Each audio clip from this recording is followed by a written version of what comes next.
There are symptoms you may experience due to impaired blood circulation. Organs will begin to malfunction if the blood supply is cut off, whether via an obstruction or cardiovascular disease. We'll take a look at some of the telltale indicators of blood circulation problems that shouldn't be ignored. Relax and take in this video while you get some valuable knowledge.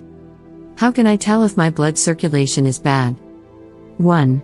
Tingling or numbness in the fingers, toes, feet, or anywhere else on the body. If you notice numbness in one or more areas of your body, it may be a result of insufficient blood supply. 2. Weak or aching muscles that make walking a chore. If your muscles hurt or feel weak while you walk, it could be an indication of inadequate blood circulation. The feeling of pins and needles all over your body, including your feet and legs. That tingling agony you're feeling in your fingers, toes, and arms is the pins and needles sensation. Poor blood flow to the legs is a common cause of varicose veins and other leg vein issues. Don't brush this off, it could indicate a problem with the body's blood flow. Inexplicable chest pain. You shouldn't normally be experiencing chest pain.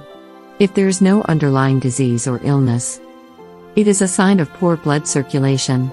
Get examined so you can figure out what's causing these symptoms.